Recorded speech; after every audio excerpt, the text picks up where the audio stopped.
Boa noite, amigas e amigos. Nós estamos aqui mais uma noite na nossa feira do livro, na maior praça a céu aberto que nós temos, né, que é a internet. Essa versão online da tradicional Feira do Livro Espírita de Ribeirão Preto, nesse 47º ano dela, né, dessa edição especial online por conta da pandemia, por conta dessas condições. Estamos aqui com essa oportunidade também de nos encontrar em todos os lugares, em diversos pontos do Brasil, em diversos pontos do mundo. E para começar a noite de hoje, eu gostaria de fazer uma prece inicial. Então, vamos acalmar os nossos corações, as nossas mentes, elevar o nosso pensamento a Jesus, nosso mestre querido, a Deus, nosso Pai, a espiritualidade amiga que nos acompanha, agradecendo a oportunidade de mais este dia na divulgação da doutrina espírita, por podermos unir os nossos corações, as nossas mentes, de podermos refletir juntos. Que nós possamos ter uma noite agradável, com boas reflexões, e que nós possamos fazer bom proveito de tudo que refletirmos na noite de hoje. Muito obrigada e que assim seja. Bom, para a gente começar a noite de hoje, gostaria de falar um pouco sobre a feira, né? Essa nossa feira online, essa versão online da Feira do Livro Espírita de Ribeirão Preto, que está acontecendo do dia 6 de novembro até o dia 15 de novembro. Estamos aqui transmitindo pelos canais do Facebook e do YouTube, da USE Intermunicipal de Ribeirão Preto, da Rede Amigo Espírita, da Sociedade Espírita Allan Kardec de Ribeirão Preto, pelo YouTube do programa Visão Espírita, e você pode acompanhar a nossa programação tanto pelas redes sociais da USE Intermunicipal de Ribeirão Preto, como também pelo site www.userp.org.br. E as compras dos livros podem ser feitas pelo site www.feiradolivro.userp.org.br. Nas compras acima de R$150, o frete é grátis. Isso é válido para as regiões, para os estados das regiões Sul, Sudeste e Centro-Oeste. E aqui em Ribeirão ou na região, você pode comprar pelo site e buscar na Livraria Espírita Verdade e Luz, que fica na Rua General Osório, 658, na Praça Carlos Gomes. Eu vou colocar aqui para a gente como fazer essa compra ao entrarmos, né, no site da Feira do Livro. Vou colocar aqui embaixo o site para a gente.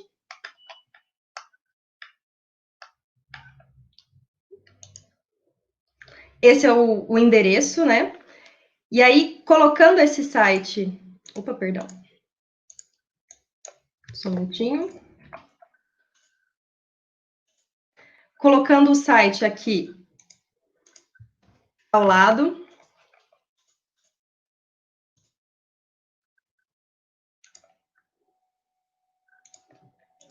A gente entra no endereço da Feira do Livro e já estamos aqui no livro do Peixinho, né? Que é o livro que a gente vai falar hoje, que são as Bem-aventuranças e Outras Belezas Espirituais. Aí aqui a gente pode colocar a compra e ao começarmos, colocando, né, o e-mail, ao começarmos a colocar o nosso nome aqui, já irá aparecer a opção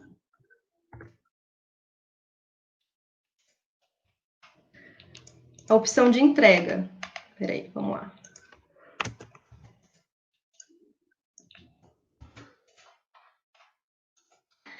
Aqui do lado vai aparecer a opção de entrega para a gente buscar. Só um minutinho que eu acho que...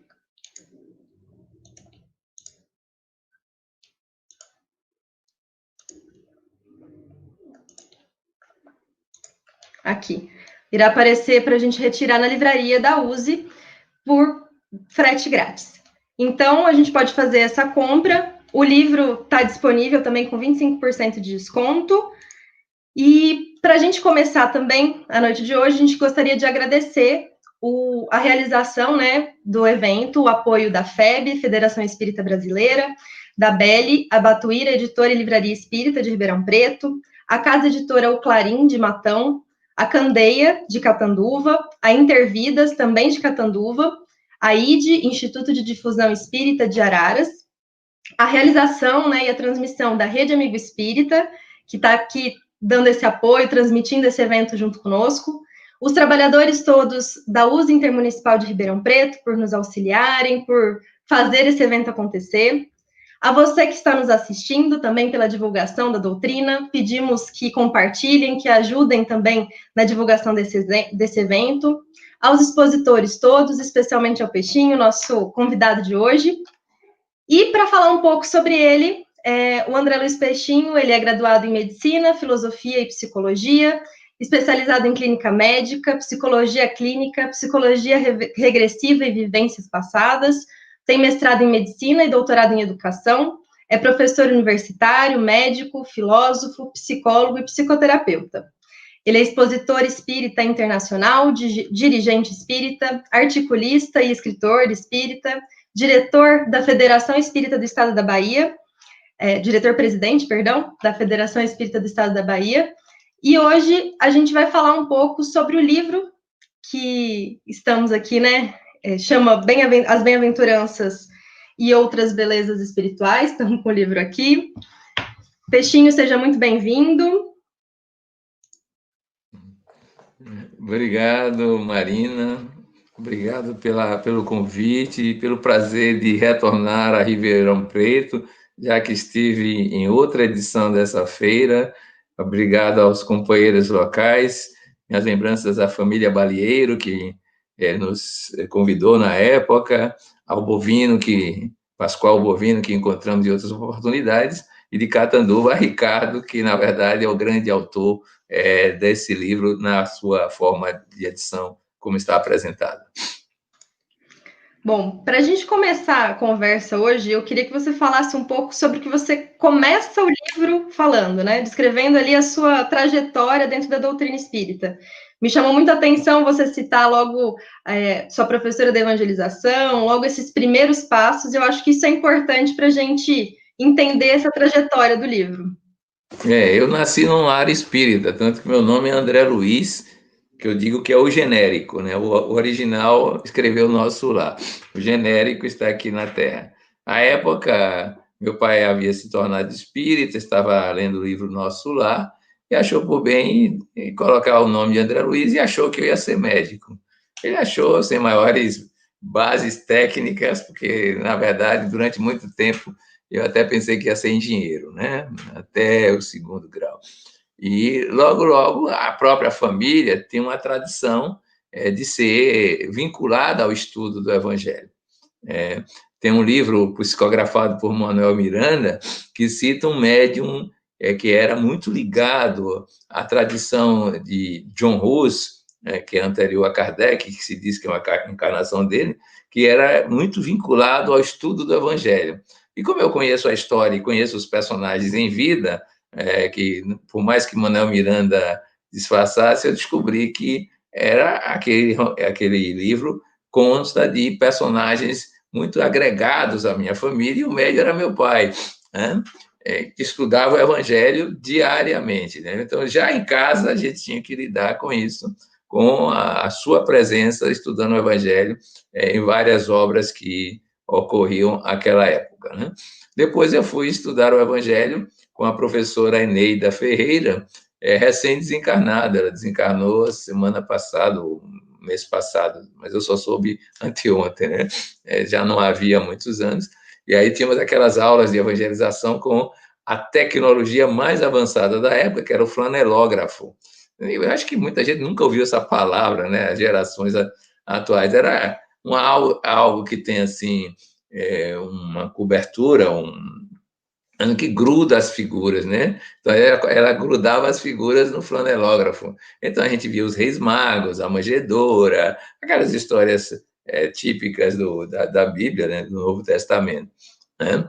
Depois disso, existiam reuniões só para estudar o Evangelho às 5 da tarde, no Centro Espírita Deus, Cristo e Caridade, né?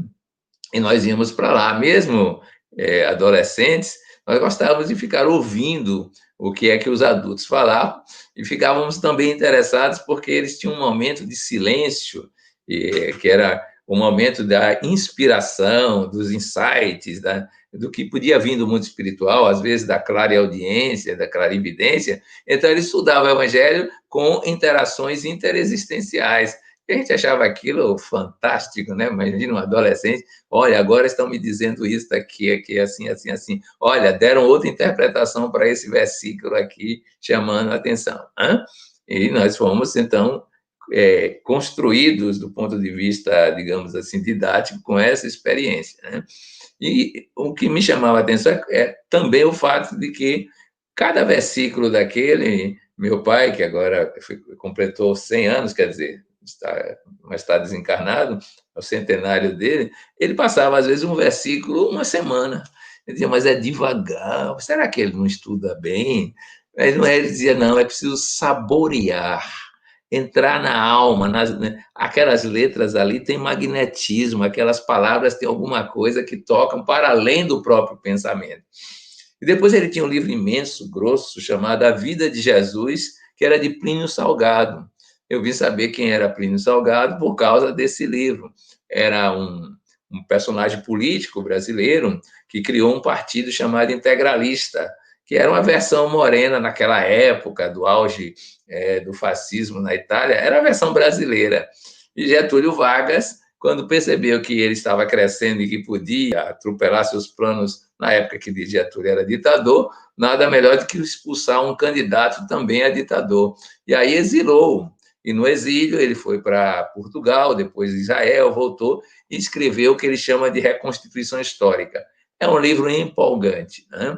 Não é uma verdade factual histórica. Ele toma dos fatos e descreve com uma psicologia e uma sociologia inacreditável. Eu digo, viva Getúlio, que mandou esse homem lá para o exílio, e aí ele pôde escrever esse livro. E passou a ser, assim, um livro muito interessante. Depois disso, as obras de Emmanuel, aquela coleção Fonte Viva inteira, nós devorávamos até com uma prática diferenciada, que era ler o livro e tentar verificar se a gente era capaz de viver. Porque Emmanuel tinha um livro que chamava a atenção, Estude e Viva. E a gente ficava, estude só não dá, então vê se dá para viver. E era um problema.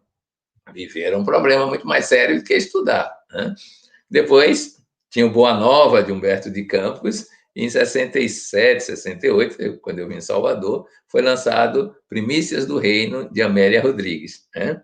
E daí em diante a série dela, fantástica em termos espirituais. Mas nós tivemos aí de São Paulo, li muito Pedro de Camargo, Vinícius, que tinha a série Na Seara do Mestre, em torno do Mestre, nas pegadas do Mestre. A FEB publicou o Mestre na Educação, uma síntese nessa área. E aí vamos entrando por livros não espíritas, Ernesto Renan e companhia, Emmett Fox, até livro indiano sobre o Evangelho, a gente leu, já que Jesus é o personagem mais biografado da história da humanidade. Foi assim que a gente adentrou esse reino de aprendizagem, entendendo que há outras formas de estudar o Evangelho. Né? Há outras formas bem diferentes, porque essas são ou estudos históricos, ou estudos parabólicos, metáforas, linguagens poéticas, mas há uma outra dimensão que é espiritual, que aí, mais tarde, eu posso lhes narrar como é que vocês podem estudar o Evangelho entrando na cena do Evangelho. Claro que eu não posso deixar de lembrar a série sobre o Evangelho dos romances de Emmanuel, porque quem leu há 2000 anos, 50 anos depois, Ave Cristo e, principalmente, Paulo e Estevão, que são deste período, sabe o que é a saga do pensamento do Evangelho na história da humanidade, de uma forma riquíssima espiritual. E aí eu me lembro também do senhor Aristóteles, meu pai, que ele fez a gente aprender Paulo e Estevão, inclusive escrevendo um livro chamado A Poética do Cristianismo, de pequena tiragem, que foi em homenagem a ele mesmo que a gente fez, que um espírito ditava, mas ditava por clara audiência. Ele ouvia e mandava uma pessoa anotar, que é a primeira parte toda de perguntas sobre o Evangelho e a segunda de versos, todo versejado, né? Ao estilo sertanejo dele, fazendo literatura de cordel. Né? O Paulo Estevão Serriense. Né? Mas ele tinha um hábito, ele gostava muito de falar como uma figura assim de retórica, voz tonitruante, e aí, então, e de uma memória fabulosa, ele ia narrando o Paulo Estevam como se estivesse lendo o livro para a gente. E lá para as tantas ele parava e perguntava. Nunca me esqueci quando ele disse: e Saulo, na estrada de Damasco, veio uma luz que lhe incandescente, e ele caiu do cavalo. E ao cair, chamou por duas pessoas. Como era o nome dessas pessoas? Você que não soubesse.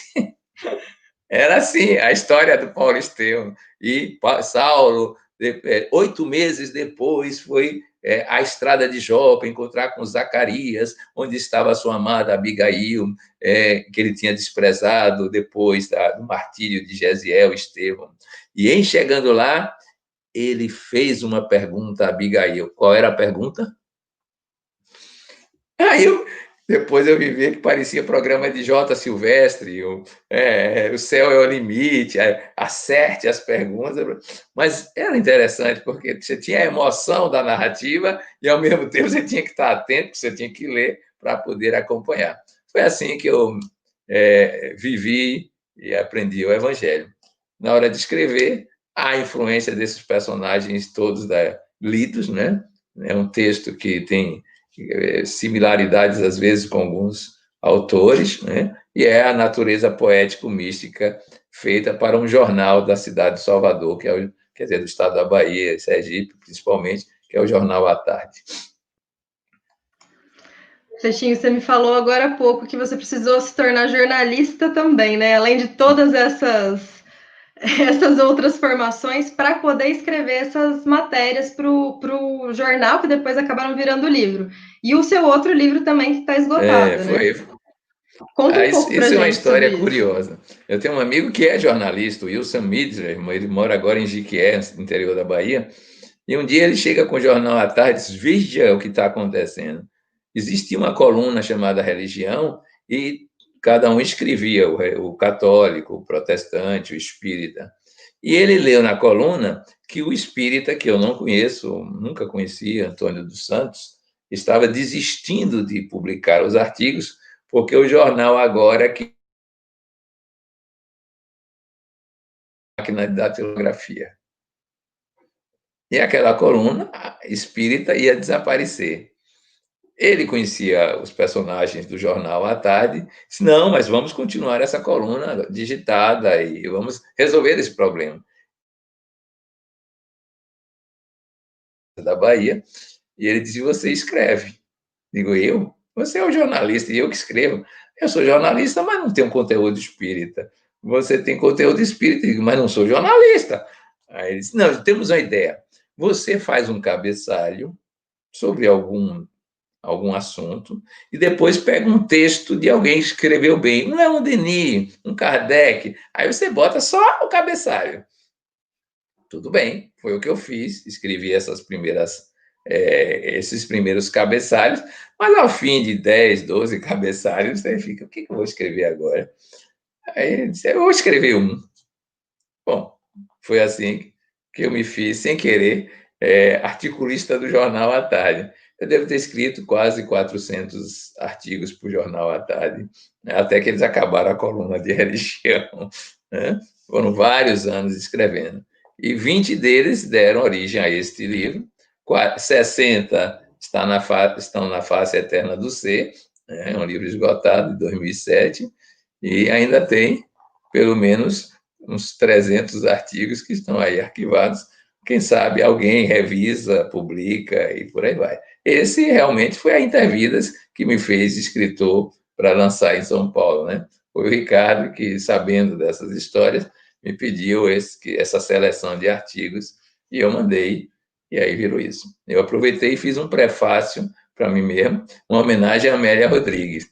Quem lê o texto vai ver que no final eu estou dizendo no texto as obras que ela escreveu até a época, além daquelas de Encarnado, porque muita gente não sabe nada sobre a vida e a obra de Amélia Rodrigues encarnada.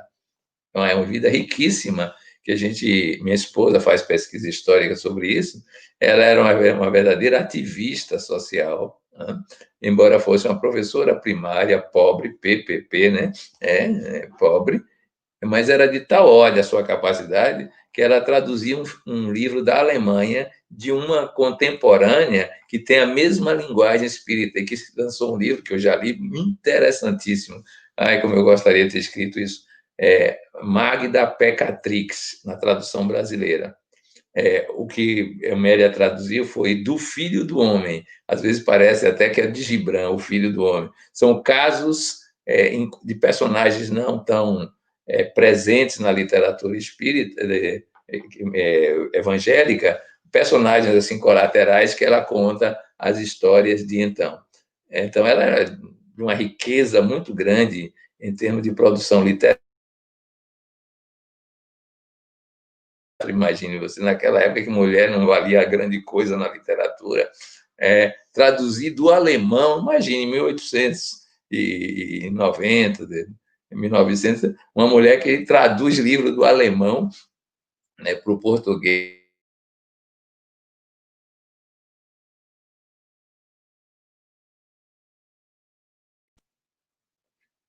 O Colégio Salesiano na Bahia, né? Quer dizer, não é pouca coisa, fez alguém criar um instituto feminino para acolher as meninas que queriam crescer, estudar, porque não tinha espaço cultural. Em suma, ela era uma líder social em que pese a fragilidade da saúde e a origem, né? A origem de uma pobreza que nunca se transformou em riqueza, né?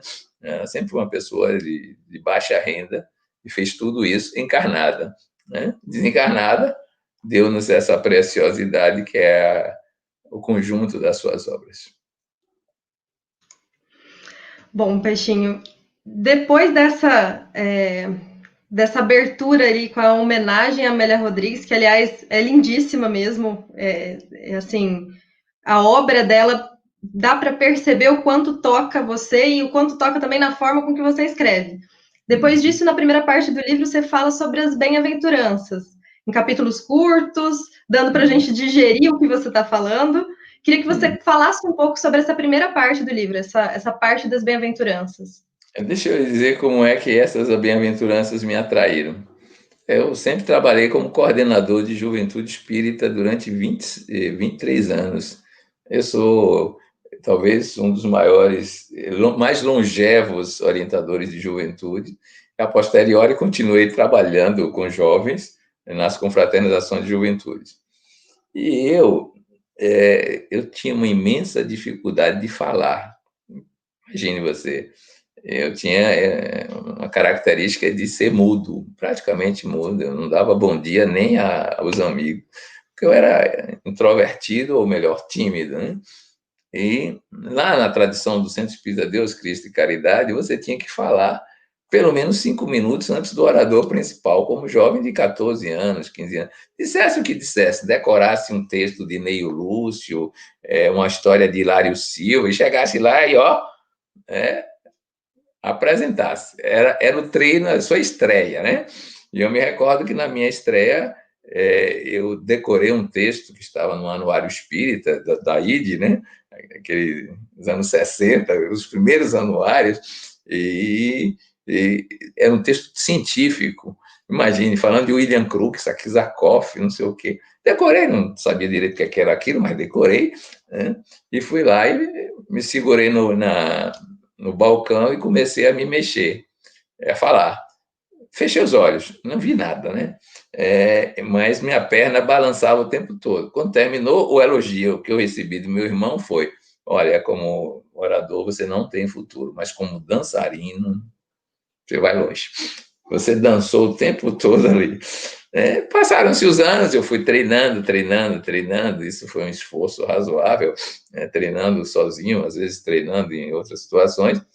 E lá para as tantas, eu já estava fazendo palestras. Ao longo dos anos, eu fiz a primeira palestra aos 15 anos de idade, numa semana espírita. Eu achava que o povo era maluco, como é que me bota para falar no lugar do meu pai? Acreditaram, 15 anos. Aí falei, né? E eu acho que foi uma palestra muito boa, porque o povo, quando eu acordei do susto, estavam todo mundo aplaudindo de pé. Eu digo, esse pessoal é estranho mesmo, né? O que é que eu disse assim para ter essa situação? Era um resumo de obras póstumas.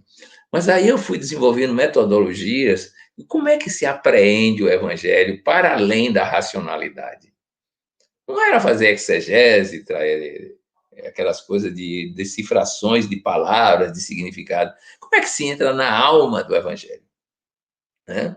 Foi nessa época que eu comecei a ler uma biografia que está no Anuário Espírita de Eurípides Barçanufo. Eu não me lembro se eu tinha o conhecimento de uma outra obra dele, né? E aí eu vi as histórias do colégio Allan Kardec, dos contatos de Eurípides Barçanufo com seu guia espiritual, se eu não me engano, Vicente de Paula, e se dizia que ele foi o único que teve um contato com Jesus, descrito até numa psicografia de Chico Xavier.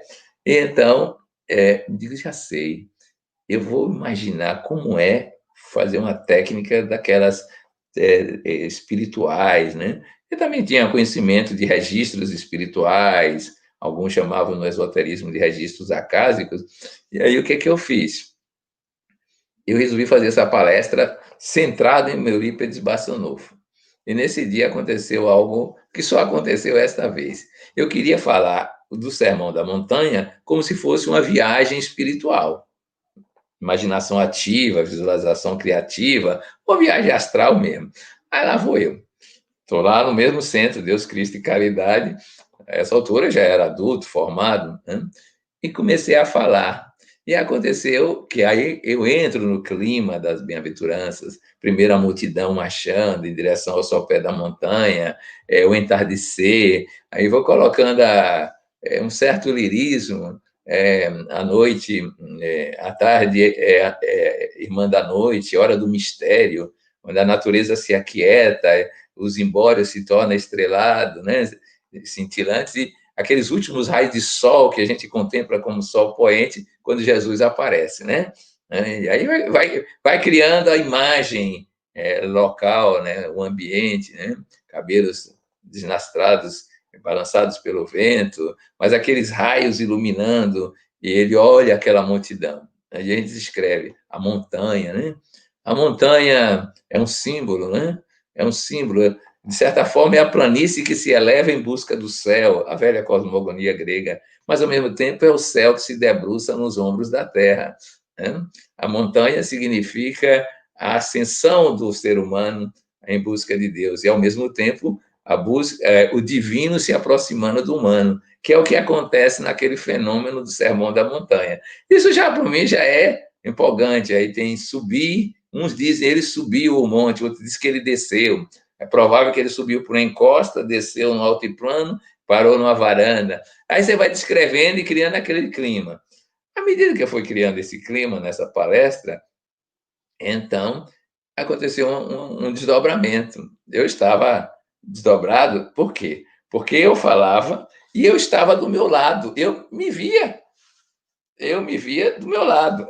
Coisa estranha. Eu pensava, eu aqui falando e eu aqui observando a fala. Claro, eu já conhecia a base científica do Espiritismo, de F. Sargent, que uma professora se desdobrou em duas outras, que é mais estranha ainda. Mas aqui eu estava do meu lado. Aí fiquei, mas à medida que eu fui falando, apareceu-me eu, o terceiro, numa outra região, no Sermão da Montanha, assistindo o Sermão da Montanha. E eu estava assistindo o Sermão da Montanha. Como quem entrou num filme, está lá no teatro assistindo. Agora estava eu assistindo, eu falando, que era o corpo, e eu do lado olhando o que é que acontecia com o público. Era um outro aqui do lado, um pouco maior, diferente. E que novidade interessante. E aí começa a falar das bem-aventuranças, né? O momento em que Jesus começa a se expressar, e aí eu imagino que ele faz uma pausa, e nessa pausa as pessoas entram, digamos assim, numa elevação psíquica que lhes permite aprender cada bem-aventurança no seu significado pessoal, evolutivo, existencial, de modo geral, né? E aí começa a descrever, por exemplo, bem-aventurados os pobres do espírito, né? Porque deles é o reino dos céus. Aí veja vocês, né? Pobres de espírito, né? O que é que significaria isso, né? A gente trabalha um pouco essa linguagem, mostrando que a riqueza de espírito significava a riqueza da personalidade, a riqueza dos costumes da época, a riqueza das ideias prontas, a riqueza de quem já chegou e não tem mais sede de nada. Esses estão algemados no passado, pelas memórias, ou prisioneiros do futuro, porque estão nas ansiedades do que pode ser amanhã, mas eles têm que se manter naquele equilíbrio para estar no contexto social, essa história toda. O pobre de espírito é o homem que não tem nada, está livre. Não é que não tem nada material, é que ele não se algema nem a teorias, nem a estéticas, nem a filosofia, ele simplesmente é livre. Ele está sempre insaciado, buscando. Não cheguei. É esta a verdadeira liberdade, é a pobreza. Nada o apega, nada o aprisiona. Ele simplesmente vê as formas como todas passageiras. Aí lá vou eu, né? Os que choram, a lágrima. Aí vou falar da lágrima, né? Tinha um poema sobre a lágrima do perdão, que eu me lembrava à época, e então falava como as lágrimas podem ser enxurradas da revolta, da insatisfação, da querela, como podem ser silentes, suaves, como se fossem filetes d'água, e às vezes são lágrimas da resignação, lágrimas da esperança, e às vezes são lágrimas da consolação. Aí eu vou mostrar como é que os que choram serão consolados e o que é que significa a lágrima, uma revolta à tirania do efêmero, do transitório, dizer, não aceito ser do jeito que estão as coisas, e por aí vai. A gente vai, os que choram serão consolados.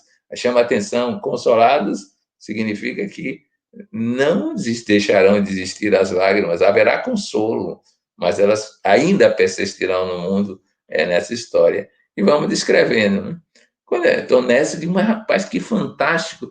Eu assistindo o Sermão da Montanha, e como se fosse um locutor transmitindo via Intersat, na época era o satélite que existia, transmitindo para a sede que reproduzia para o campo. Aí eu achei ótimo, digo, este é o método, fazer uma viagem espiritual, uma preparação espiritual, o método de estudar o Evangelho, o método preferencial. Entre na cena, experiencie a cena, saboreie a cena, veja como ela lhe toca. E foi assim que eu fui vendo essas percepções, e aí resultou em cada uma delas um artigo para o Jornal à Tarde, cada bem-aventurança, praticamente. E é claro que tem uma que para mim é a excepcionalidade, a excelência, que é os puros de coração verão a Deus. Essa, para mim, é a fantástica, porque ver a Deus, perceber Deus, você já imaginou o que é isso? Que prêmio é esse? Aí eu vou trabalhar a questão do amor, pureza de coração é o amor nas suas múltiplas manifestações, desde o amor mais primário, amor devorador, amor possessivo, depois o amor que já quer amplitude, não simplesmente completude, o amor fraterno, filia dos gregos, até chegar ao amor incondicional, o amor que não pede o amar que não é verbo que não pede complemento, nem direto nem indireto, é simplesmente a potência da alma no estágio mais evoluído. Aí ele vê Deus, porque Deus é amor, como diz um evangelista. Voltei dessa palestra, que introduziu o livro desta forma, e tinha uma médium no salão, uma médium que não frequentava muito sempre, e virou-se para mim e fez assim: tinha um homem atrás de você. Eu acho que era eu mesmo do lado, né? Eu pensei que era do lado. Tinha um homem atrás de você. Ele usava um chapéu, tinha um bigodinho, não sei o quê, não sei o quê, não sei o quê. Descreveu o homem. Né? Aí, eu, por curiosidade, peguei o anuário, que eu passei a semana toda lendo a história de Eurípides Barçanufo, não para contá-la, mas para sintonizar com o clima. E aí disse, eu vou passar aqui umas fotos. E lá, o anuário tem várias fotos, né? Ele, em toda a sua edição, tem sempre personagem. Quando chegou em Eurípides Barçanufo, era esse aqui, ó, que estava aí de junto.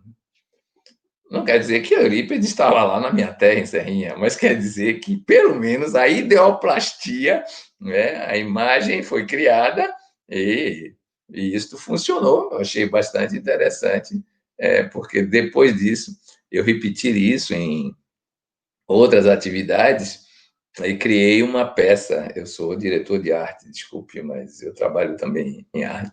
Não canto, não danço, como meu irmão disse que eu ia ser excelente, mas dirijo chamado projetos de arte integrada, né? Palestras que envolvem artes plásticas, música, às vezes dança, coreografias, sempre dentro da temática espiritual e do evangelho. E uma delas se chamava Um Canto à Liberdade. E eu treinava o pessoal fazendo essa técnica que deu no livro. Um Canto à Liberdade é uma peça que é sobre o homem livre. O homem livre é Jesus. Só que a gente faz, em 1977, 78, época da ditadura, a gente faz uma crítica social desse tamanho. Eu me recordo que quando terminou a peça, uma pessoa me procurou e me disse, mas isso é pura subversão. 77, governo Geisel. Eu disse, pois é, você notou que só tem texto do Evangelho orientando as coisas? Só tem texto do Evangelho. É porque Jesus era muito subversivo mesmo. O Evangelho é subversão. Paulo já dizia isso, né? É loucura para uns, insanidade para outros, os termos que ele usa na época eu não me recordo, mas as pessoas não vão se ajustar a isso, porque o evangelho é muito além do estágio humano que nós nos encontramos em termos psíquicos. Então, tinha um momento lá que era Vinde a mim as criancinhas, e a gente botava o pessoal abandonado e fez uma cena terrível. A montagem que a gente fez terrível, quer dizer, impactante, melhor dizendo. Nós filmamos as crianças abandonadas nas ruas de Salvador, nas madrugadas, crianças deformadas, criamos e botamos uma música que era uma música ufanista. Eu sou criança de um, tiramos a palavra Brasil, né? Eu sou criança de um país gigante, eu sou a esperança do futuro. Ao mesmo tempo que o coral cantava, aparecia a cena daquelas crianças e dizia, ó, o futuro. Isso, no final, assim, que diz o homem livre? Jesus aparecia como homem livre, vinde a minhas criancinhas, porque delas o reino do céu. Porque a gente fez um trecho da peça que era assim, um povo que se diz seguidor do homem livre. E aí criticava a política pública com as crianças, a atração pela riqueza, o consumismo, que era uma escravidão, a violência. A gente criticava tudo isso, só que com a elegância de que Jesus diria diferente, para dizer que a gente não era seguidor de Jesus. No final, a peça trabalhava com a ideia de os verdadeiros seguidores de Jesus. Aí colocava Gandhi, Albert Schweitzer, nenhum era da nossa tradição. Era gente de outro caminho, de outra história. Esses eram seguidores de Jesus sem serem cristãos. A história, ou pelo menos cristãos tradicionais do Brasil. Né? Foi assim que a gente fez essa viagem para construir essa primeira parte. E a segunda parte, você fala sobre essas outras belezas espirituais, né? E o que são essas outras belezas espirituais? Fala um pouco para a gente sobre isso. O que elas são? De Aí onde são surgiu essa variadas. ideia de juntar? Aí são variadas. As ideias é a seguinte: elas estão juntas pela provocação estética que trazem e pelo conteúdo de busca de espiritualidade que elas trazem. Né?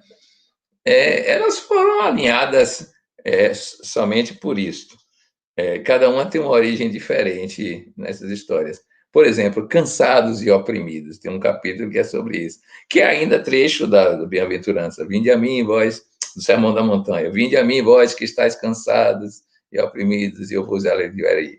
Pois bem, isso aí era momento, flashes. Você está trabalhando no movimento espírita e começa aquela zoada daqui, aquela problemática dali. Tem gente que não consegue acompanhar os ritmos, desaparece, aquela sensação, às vezes, assim, deixa eu escrever para mim mesmo, cansado e oprimido. Aí nasceu esse capítulo, né? Tem um outro capítulo que é União Espiritual. Eu disse, eu vou fazer uma homenagem ao estilo Gibran, né? No fundo, eu li muito Gibran nessa época, li o Profeta, né? Jesus, o Filho do Homem, e aí peguei e teve uma situação familiar. essa união espiritual, decorreu que me chamaram para fazer, e um amigo meu médico, para ir para o casamento da filha. Eu fui. Só que ele me disse: olha, lá é um casamento diferente.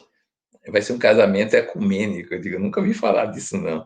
Eu disse: não, ela vai se casar no civil, que o pastor, que ela é protestante, o pastor vai lá, mas imagine o que é que ela fez. Ela chamou uma pessoa do candomblé para cantar as raízes profundas da união que tem no candomblé. Uma música lindíssima, uma voz maravilhosa, uma sonoridade. Eu digo: rapaz, que voz é essa? Se eu tivesse uma voz dessa, eu ia encantar muita gente. É, mas, e aí ele virou-se para mim: você devia dizer algumas palavras. Falar, você fala bem, eu digo, me lembrando dos tempos que aprendi a falar, mas, meu Deus do céu, fala bem. Aí eu fui e falei algumas palavras poéticas, o que eu podia fazer, e fiz. Só que uma sobrinha, minha não, é sobrinha emprestada, sobrinha de minha esposa, estava lá e ia se casar 3 meses depois. Ela disse: tio, você devia falar no meu casamento. Aquilo que você falou lá, eu digo, eu vou para o seu casamento, evidentemente. Agora que eu vou falar aquilo que eu falei lá, vai ficar chato para mim, repetitivo. E aí resolvi escrever. E aí saiu, eu acho que um dos melhores textos dessa estesia, União Espiritual. Eu acho que vale a pena até. Eu vou pegar um trechinho aqui para essas pessoas. Quando eu leio isso, o pessoal faz, Eu ia fazer esse pedido mesmo. faz assim: rapaz, que casamento é esse? Eu digo: é o casamento sonhado por muita gente, né? Tem que ver, deixa eu ver aqui onde é que está, porque eu mesmo não sei aqui. Se prestar atenção, é pastiche, quer dizer, a la Manière, bem próximo de Gibran. Olha que trechos. Que essa união seja ascese, e nela se estampe a marca do divino. Assim permanecereis juntos através das distâncias e conhecereis a mutação, mas não o afastamento. E que nessa junção haja um espaço em que cada um possa ser ele próprio. Mexe muito com os egos das pessoas isso. E ao beber o mesmo vinho, fazei-o em taças diferentes. E comei o mesmo pão, e comendo o mesmo pão, tomai o vosso pedaço, pois que para vibrar na mesma harmonia, as cordas musicais, embora próximas, não se confundem, para não ter aquela ideia de fusão no casamento, né? E árvores frondosas não crescem à sombra uma da outra. Esse é o primeiro passo. Mas aí diz a coisa aqui: vivei em simbiose, como a abelha e a flor, que se presenteiam mutuamente e fazem com prazer sua tarefa no pomar, pois que para ambas dar e receber são uma necessidade e um deleite, de modo que a liberdade será a matriz de vosso enlace e os dias de convívio não trarão grilhões. Vá sentindo aí, né? E quando o fluir da vida conduzir um de vós à posição de linha, que o outro abra caminhos como agulha, pois ambos são essenciais no ato de tecer. A complementariedade como é importante. E se um se apresentar como onda do mar, que o outro se posicione como areia da praia, que a aconchega, pois se um faltar, não perceberemos a beleza do fluxo das marés. Assim, a diferença será sentida como riqueza e o encontro uma sinergia. Agora, o que me toca é esse aqui. E que o olhar seja paz, a fala, ternura. E mais ternura ainda, o silêncio. E que a escuta seja acolhimento e o tocar, vitalidade. A presença seja encanto e a ausência, certeza, ainda que mesclada com saudade. E quando o fluxo dos eventos trouxer sofrimento, usai o bálsamo da solidariedade, pois assim podereis contemplar com serenidade o inverno de vossa aflição. E quando chegarem as volutas do prazer, apreciai cada instante em comunhão, guardando cada momento no âmago do coração. E lembrareis deles com vigor, mesmo quando as cores dos fatos se esmaecerem. Que não faltem nem razão nem sensibilidade, pois são a bússola e o motor do espírito navegante. Mas que a razão não traga indiferença e a sensibilidade não seja temor. E se houver mágoa, que seja como as brumas do alvorecer, que se dissolvem aos primeiros raios do sol do perdão. Não aceiteis a visita dos deuses do poder, pois seus presentes são dominação ou submissão. E onde estas aparecem, estéril se torna o solo da partilha. Que se pronuncie o sim e se verbalize o não, mas que nem o sim nem o não ofusquem o diálogo e a possibilidade de transcendência. E o final dele. E quando Cronos, o devorador dos eventos, conduzir-vos ao portal da eternidade, posso os que ficam afirmar: metade da vida foi amor, a outra metade também. Esse trechinho aqui é paródia de Oswaldo Montenegro, que ele tem uma música que é assim. Eu achei esse aqui o capítulo especial, que só perde para um outro capítulo que para mim, é a Magna Amizade. Esse realmente é a despedida do discípulo, do mestre e a discípula, também inspirado na ideia de Gibran, né? Quando ele diz adeus, povo de Orfalese, e aí começa a descrever a sua despedida. Esses são os dois capítulos. Onde é que foi parar? Eu não gravo a ordem mesmo. O último também, eu li achando assim que você tinha escrito aquilo para mim, né? Ah, foi? Pois é. Eu acho que tem. Deixa eu me lembrar o título dele. O último caminho é aos idealistas, na hora do desencanto. É Os Idealistas na Hora do Desencanto. Eu falei, parece que está falando para a gente em alguns momentos, né? Eu sei. Conversa ali com essas sensações, com esses sentimentos. Esse texto que você acabou de ler, tá todo mundo aqui nos comentários dizendo, né, da sensibilidade, porque realmente é aquilo que a gente busca em todas as relações, né? Exatamente. É o que a gente está aqui nessa vida para Não, fazer. outros capítulos são ligados a Deus, vínculo divino, plenitude. Aí eu vou narrando minha busca do divino, né? É, ou de outras pessoas. Tem um que é sobre o viajor, que está desencantado, e aí a gente descobre outras possibilidades existenciais, e por aí vai. Então, tem esse grupo aí ligado à experiência de transcendência que eu tento descrever, porque é uma das coisas que mais me interessam hoje na vida é esta busca do sagrado, que, do meu ponto de vista, né, é muito frágil no movimento espírita. A gente faz preces, mas não busca o sagrado na prece. A gente busca um contato espiritual mais próximo, interexistencial. Né? Alguns oram para Jesus, para o guia espiritual. Mas Deus, eu estava olhando, Deus não faz parte, normalmente, da nossa vivência cotidiana. Né? Eu fiz uma lista de encontros estaduais de espiritismo e de congressos que eu organizei aqui na Bahia. Nenhum tem o título Deus, ou Busca de Deus. Nenhum. Eu digo, Deus é um marginal no movimento espírita dos meus congressos, das minhas coisas. Aparece assim, aqui, acolá. Então, a Júlia está aí, muito bom revê-la, pelo menos na telinha. Aparece assim, aqui, acolá, mas Deus não faz parte dessa experiência de busca permanente. Isso é meu lado indiano, né? Eu sei que eu tenho um lado grego, um lado indiano, um lado hebreu, nessas histórias todas, eu sou geralmente generalista e eclético, então eu acho que a gente precisa enfatizar isso, né? Eu digo, olha, nós temos várias atividades, estudos no movimento espírita, cuidados dos outros, mas assim a devoção ao divino, a busca da transcendência, a superação de qualquer separatividade, essa ânsia de plenitude que está além de tudo que é racional, psicomotor, é o suprarracional, é a consciência intuitivo-sintética, é a fé em profundidade. A gente não tem esse hábito, não tem assim, este é o horário de fazer isso. Tem o horário da mediúnica, da doutrinária, da evangelização, isso já construímos. Né? do serviço social, do atendimento fraterno. Mas que hora mesmo é que a gente senta como comunidade e diz assim, vamos buscar Deus? Assim como o nosso lar tem aquela prece das 18 horas, que todos os ministros se reúnem, o governador, o povão, diz, agora é a hora de...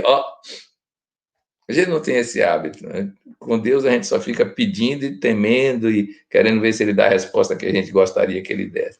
Né? Então, esses capítulos aqui foram escritos mostrando a minha própria dinâmica evolutiva, Deus e o temor da infância.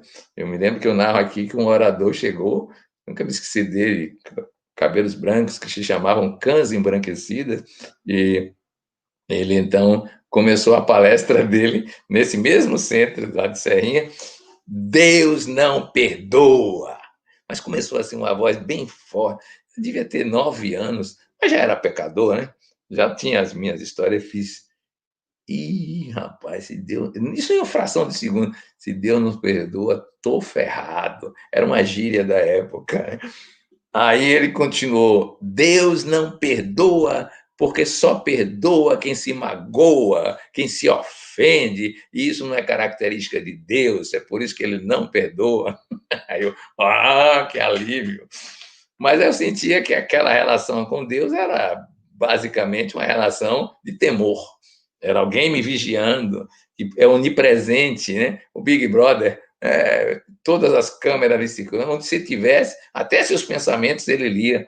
E como eu sabia que meus pensamentos não eram essas maravilhas todas, então já ficava assim. Depois veio a outra fase, né?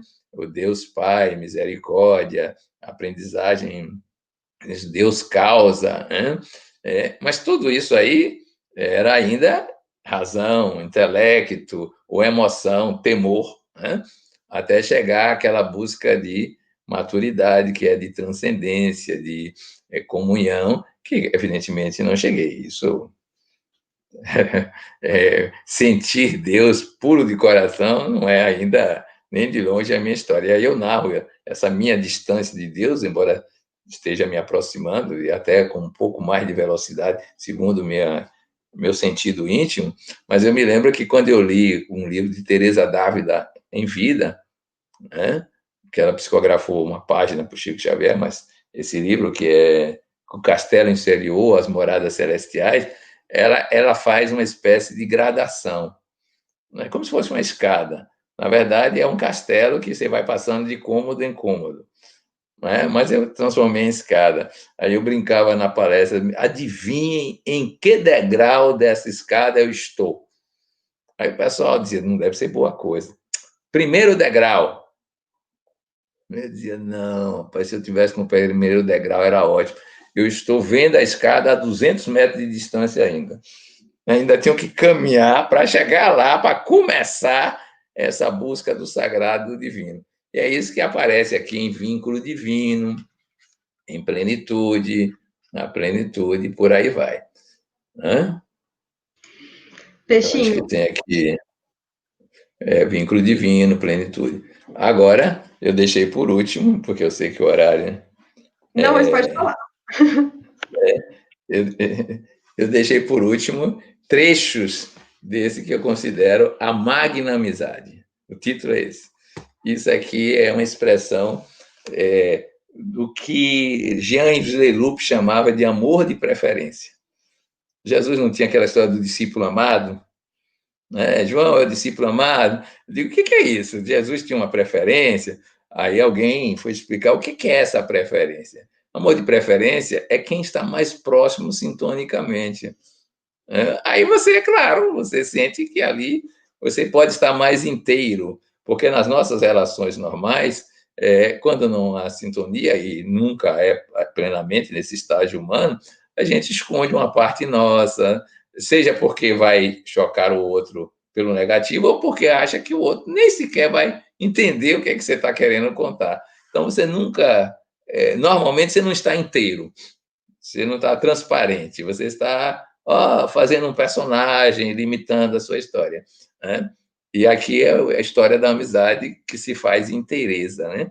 Só que eu coloquei a mestre e o discípulo.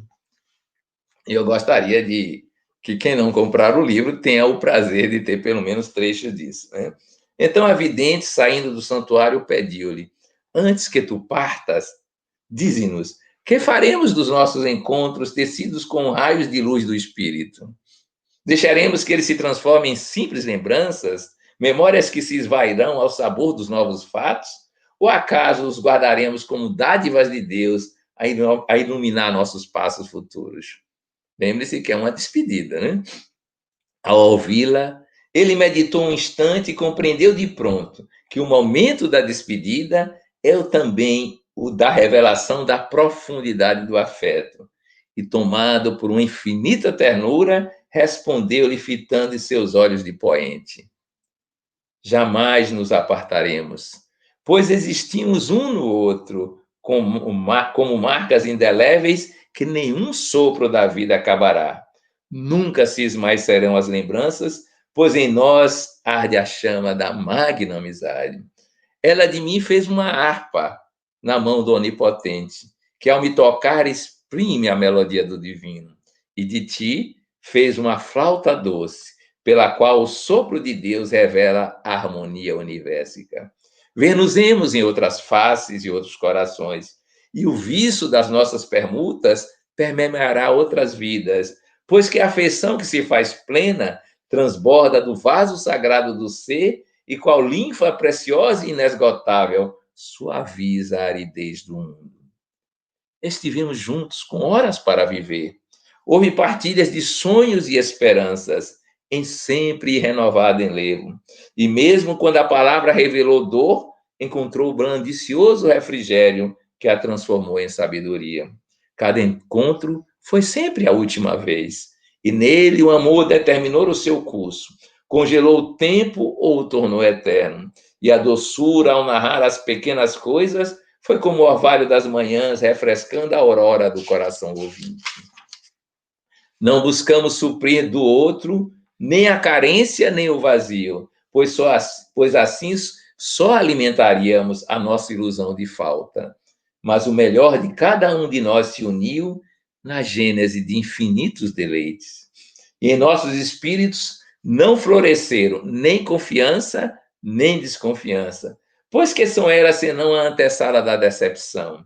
Assim, cada contato foi um inteiro desvelar-se, além de todo medo e de qualquer expectativa, na mais pura transparência de cada solidão. E cada uma de nossas diferenças conheceu a plenitude. É paz e liberdade para o rio e o regato, e o ventre materno é aconchego e segurança para o rebento em formação. E quando cessavam as palavras, sobrevinha a eloquência do silêncio, e cada coração continuava a escutar os não ditos numa alegria silenciosa. E a verdade de cada espírito sem barreiras transitava iluminando nossas consciências.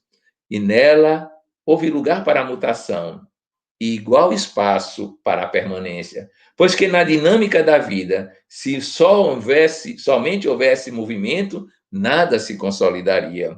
E se só houvesse estabilidade, tudo seria estagnação. Agora que o fluxo das marés me leva para outras pragas e nos percebemos em distintos momentos do existir, chega o instante da partida. Que ela seja possuída pela certeza da impossibilidade da ausência, pois nenhuma distância afasta aquilo que se tornou uno e nenhum tempo apaga o que foi gravado na eternidade. Para mim, é o texto, como se diz por aí. É o texto, né? O texto da alma inteira na amizade magna. E é esse, para mim, o grande marco do livro, né? Nessa segunda parte, particularmente. Peixinho, para a gente encerrar essa conversa maravilhosa que está assim, tá sendo muito gostoso a gente pensar e sentir também isso, né? Esse processo todo da escrita do livro, esse sentimento, o quanto você se entregou também nesse processo e o quanto você foi se modificando nisso. Para a gente encerrar o conversa de hoje, eu queria ler 2 comentários aqui. Um do Mário, que é o presidente da USA Intermunicipal de Ribeirão Preto, ele falando assim: obrigado, Peixinho, por estar conosco mais essa Flerp. E se você pudesse voltar no tempo e encontrar um menino que se encantava com as figurinhas coladas no flanelógrafo, o que você diria para ele? Eu diria para ele: eu não fiz tudo o que você gostaria que eu fizesse, mas estou a caminho. O sonho continua. É isso mesmo. Estamos todos num processo, né? É. E o outro comentário é do Ricardo Pinker, Ah, que você citou lá no começo, né? Querido Peixinho, gratidão por compartilhar valiosos ensinamentos com rara sensibilidade e tanta sabedoria. Parabéns. eu quero dizer para Ricardo que ele é o autor do livro. Olha aqui, ele é que é o autor. Eu nunca imaginei uma capa dessa, com uma letra desse tipo, com essa diagramação, com esse dicionário do lado, né? Eu nunca vi, com esse destaque. Em suma, eu acho que essa é uma obra que no futuro a gente tem que botar os dois nomes, porque existe uma autoria estética de uma riqueza que eu fico admirado, que sensibilidade para captar o que está escrito e transformar nessa obra, né? Foi bom você ter comentado isso do dicionário do lado, que eu acho que é uma coisa bem legal, né? Tem muitas palavras que de repente as pessoas não conhecem e tem ali já no livro para facilitar esse entendimento, Diminui o né? esforço, porque no meu tempo tinha que ir no Caldas Aulete, um dicionário de 4 volumes, se eu não me engano, para pesquisar essas palavras que Vitor Hugo escrevia nos livros de Zio da Gama e dizia Ave Maria. Bom, então chegamos ao final da noite de hoje. Quero fazer um convite para voltarmos todos a assistir amanhã a palestra, também às 7h30 da noite, com Leda Marques Biguete, aqui de Ribeirão. Ela vai falar sobre o livro Jesus em Convites, o volume 1. E para a gente encerrar aqui com chave de ouro, eu queria convidar o Peixinho de surpresa, que a gente não combinou isso, para fazer nossa prece de encerramento. Tá bom, vamos lá.